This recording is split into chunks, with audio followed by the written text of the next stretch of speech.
जय हिंद दोस्तों। मैं अमित आप सभी का अपने YouTube चैनल अमित मेहंद्रा क्लास पर स्वागत करता हूं। आज की इस वीडियो में हम देखने वाले हैं यूपी बीएड एंट्रेंस एग्जाम के लिए 30 MCQ और ये इस सीरीज की तीसरी वीडियो है। तो आइए बिना किसी देरी के स्टार्ट करते हैं। तो आज का फर्स्ट क्वेश्चन देखते हैं। फर्स्ट क्वेश्चन क्या है? फर्स्ट क्वेश्चन की बात करें तो फर्स्ट क्वेश्चन है, मानव द्वारा सर्वप्रथम किस धातु का प्रयोग किया गया है? तो बताइए, आंसर बताइएगा, आंसर क्या है? तो इसका आंसर है तांबा। यानी कि मानव द्वारा सर्वप्रथम किस धातु का प्रयोग किया गया है? तो वह तांबा। और मानव द्वारा सर्वप्रथम जो पालतू पशु बनाया गया था वो कौन था? तो वो था कुत्ता, यानी कि डॉग। डॉग को मानव ने सर्वप्रथम अपना पालतू पशु बनाया था। नेक्स्ट क्वेश्चन की बात करते हैं। नेक्स्ट क्वेश्चन क्या है? मानव ने सर्वप्रथम किस फसल का उपयोग किया है? यानी कि जो मानव है उसने सर्वप्रथम किस फसल का उपयोग किया है? तो आंसर दीजिएगा, आंसर क्या है? तो आइए इसका आंसर देखते हैं। आंसर है ए, यानी कि जो का सर्वप्रथम उपयोग किया है मानव ने। नेक्स्ट क्वेश्चन के बाद क्वेश्चन है, नवपाषाण युग में चावल की खेती का प्राचीनतम साक्ष्य कहाँ से मिला है? यानी कि जो नवपाषाण काल है इसमें चावल की खेती का प्राचीनतम साक्ष्य कहाँ से मिला है? तो आंसर दीजिएगा, आंसर क्या है?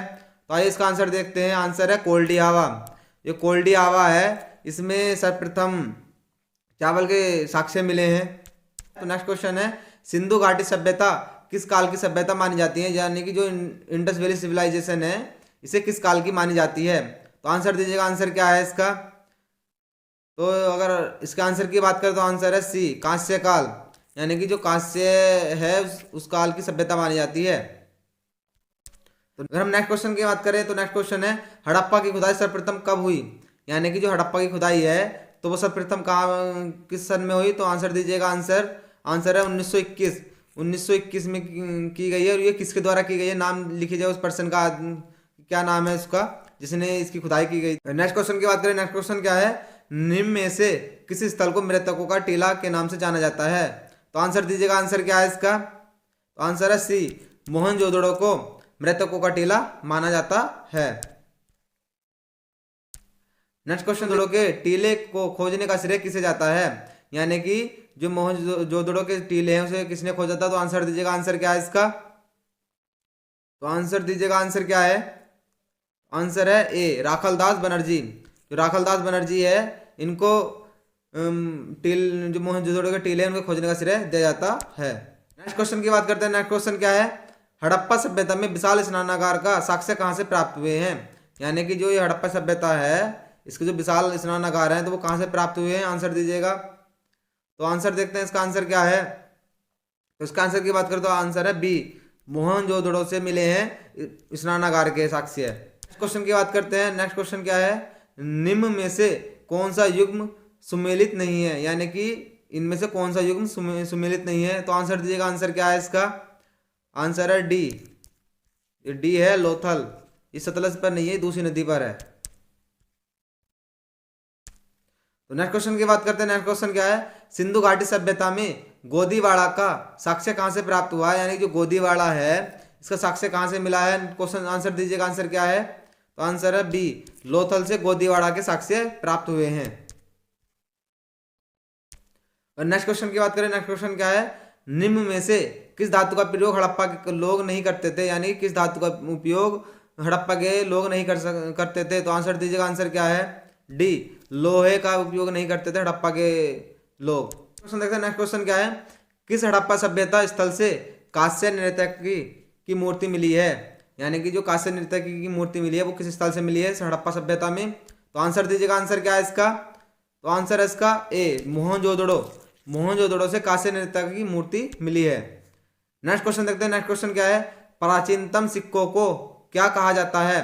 यानी कि जो प्राचीनतम सिक्के हैं उनको किस नाम से जाना जाता है? तो आंसर दीजिएगा, आंसर बहुत ही बेसिक क्वेश्चन है, आंसर दीजिएगा, आंसर है आहत सिक्के।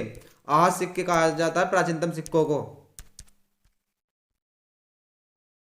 नेक्स्ट क्वेश्चन की बात करते हैं। नेक्स्ट क्वेश्चन, हाथी गुम्फा है उस अभिलेख का संबंध किस राजा से है? तो आंसर दीजिएगा, आंसर क्या है इसका?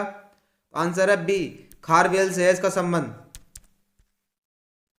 नेक्स्ट क्वेश्चन की बात करते हैं। नेक्स्ट क्वेश्चन क्या है, प्रयाग स्तंभ अभिलेख का संबंध किस राजा से है? यानी कि जो प्रयाग स्तंभ अभिलेख है वो किस राजा से है? तो आंसर दीजिएगा, आंसर क्या है इसका? तो आंसर है ए, समुद्रगुप्त से प्रयाग स्तंभ का अभिलेख का संबंध है। ये क्वेश्चन बहुत ज्यादा आता है, यूपी पीसीएस, यूपीएसआई, इन सब में सबसे ज्यादा आता है ये क्वेश्चन। नेक्स्ट क्वेश्चन की बात करते हैं। नेक्स्ट क्वेश्चन क्या है, सर्वप्रथम सिक्कों पर लेख लिखने का कार्य किसने किया है, यानी जो सर्वप्रथम सिक्कों पर लेख लिया, जैसे कि हमारे आपने देखा होगा सिक्के पर 1 रुपया लिखा हुआ होता है, इस तरह से जो उस टाइम का जो राजा था उसने लिखना शुरू किया है। तो आंसर दीजिएगा, आंसर क्या है, तो आंसर दीजिएगा, आंसर है सी, यवन शासकों ने सर्वप्रथम सिक्कों पर लेख लिखने शुरू किए हैं। देखते हैं नेक्स्ट क्वेश्चन क्या है, गर्तावास के साक्ष्य कहाँ से मिले हैं, आंसर दीजिएगा, कहाँ से मिले हैं। तो आंसर है इसका ए, बुर्जहोम। जो बुर्जहोम है कहाँ पर है, कश्मीर में।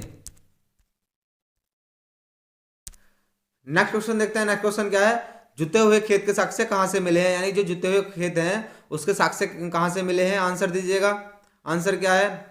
तो आंसर देखते हैं, इसका आंसर है बी, कालीबंगा से जुते हुए खेत के साक्ष्य मिले हैं। नेक्स्ट क्वेश्चन की बात करते हैं। नेक्स्ट क्वेश्चन क्या है, जिस काल का कोई लिखित विवरण प्राप्त नहीं होता है उसे क्या कहते हैं, यानी जिस काल का हमें कोई लिखित विवरण प्राप्त नहीं होता है तो उसे कौन सा काल कहते हैं ना, आंसर दीजिएगा इसका आंसर देखते हैं। तो आंसर है इसका डी, प्रागैतिहासिक काल। जो प्रागैतिहासिक काल है इसका कोई भी लिखित विवरण नहीं है, इसलिए हमें इसकी ज्यादा जानकारी नहीं मिलती है प्रागैतिहासिक काल की। नेक्स्ट क्वेश्चन देखते हैं। नेक्स्ट क्वेश्चन क्या है, आर्य भारत में सबसे पहले कहाँ बसे थे, यानी कि जो आर्य हैं भारत में सबसे पहले कहाँ पर बसे हैं। तो आंसर दीजिएगा, आंसर क्या है इसका,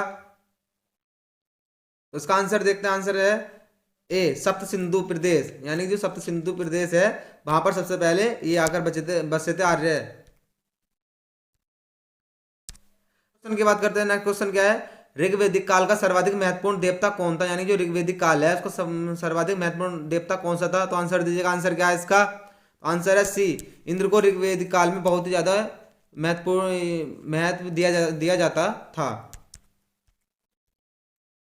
नेक्स्ट क्वेश्चन देखते हैं। नेक्स्ट क्वेश्चन क्या है, ऋग्वेद में उल्लिखित नदियों में सर्वाधिक पवित्र नदी कौन सी थी, यानी कि जो ऋग्वेद में उल्लिखित नदियां हैं उनमें सबसे ज्यादा पवित्र नदी किसे माना गया है।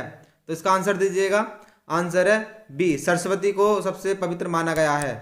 नेक्स्ट क्वेश्चन देखते हैं। नेक्स्ट क्वेश्चन क्या है, ऋग्वेदिक आर्य किसकी पूजा करते थे, यानी कि जो ऋग्वेदिक आर्य थे वो किसकी पूजा करते थे, आंसर दीजिएगा, आंसर क्या है। तो इसका आंसर देखते हैं, उसका आंसर है डी, प्राकृतिक की पूजा सबसे ज्यादा करते थे, यानी पेड़ पौधों की पूजा जो सबसे ज्यादा करते थे ऋग्वेदिक आर्य। क्वेश्चन देखते हैं, ऋग्वेद के 10वें मंडल में निम्न में से किसका उल्लेख पहली बार मिलता है, यानी जो ऋग्वेद का 10वां मंडल है तो उसमें किसका पहली बार उल्लेख मिलता है। तो आंसर दीजिएगा, आंसर क्या है इसका, तो आंसर है बी, जो शूद्र है वो ऋग्वेद में पहली बार उल्लेख मिलता है उसका, वो भी 10वें मंडल में। नेक्स्ट क्वेश्चन की बात करते हैं, गायत्री मंत्र का उल्लेख किस वेद में है, यानी जो गायत्री मंत्र है उसका जो उल्लेख है वो किस वेद में है। तो आंसर दीजिएगा, आंसर क्या है इसका, उसका आंसर है सी, ऋग्वेद। ऋग्वेद में गायत्री मंत्र का उल्लेख है। नेक्स्ट क्वेश्चन की बात करते हैं। नेक्स्ट क्वेश्चन क्या है, ऋग्वेदिक आर्य की भाषा क्या थी, यानी जो ऋग्वेदिक आर्य थे उनकी क्या भाषा थी, आंसर दीजिएगा। तो इसका आंसर है बी, संस्कृत थी ऋग्वेदिक आर्य की भाषा। नेक्स्ट क्वेश्चन की बात करते हैं, निम्नलिखित में से प्राचीनतम वेद कौन सा है, यानी जो प्राचीनतम वेद है वो कौन सा है। तो आपको सबको पता होगा प्राचीनतम वेद कौन सा है। तो आंसर दीजिएगा, आंसर है ए, ऋग्वेद को प्राचीनतम वेद माना जाता है। नेक्स्ट क्वेश्चन की बात करते हैं, निम्नलिखित में से किस वेद की रचना गद एवं पद दोनों में की गई है, यानी कि गद और पद दोनों में की गई है। तो उसका आंसर दीजिएगा, आंसर क्या है। तो आंसर की बात करते हैं तो आंसर है इसका सी, यजुर्वेद। यजुर्वेद को गद और पद दोनों में इसका उल्लेख किया गया है। नेक्स्ट क्वेश्चन की बात करते हैं, ऋग्वेद काल में विनिमय के माध्यम में किसका प्रयोग किया जाता था, यानी कि जो विनिमय यानी कि वस्तु को लेन देन के लिए किस चीज का प्रयोग किया जाता था। आंसर दीजिएगा, आंसर क्या है इसका। तो आंसर की बात करें तो इसका आंसर है डी, गाय। गाय का प्रयोग किया जाता था विनिमय के लिए। नेक्स्ट क्वेश्चन की बात करते हैं, ऋग्वेद की जो प्राचीनतम संस्था थी वो राजनीतिक वो कौन सी थी। आंसर दीजिएगा, आंसर क्या है इसका। तो इसका आंसर है ए, सभा। सभा सबसे राजनीतिक संस्था थी सबसे प्राचीन ऋग्वेद में। गाइस अगर वीडियो अच्छी लगी तो वीडियो को लाइक करें एंड शेयर करें, मेरे चैनल को सब्सक्राइब करें और बेल आइकन को प्रेस कर लें। Thanks for watching this video. Have a nice day. जय हिंद, जय भारत।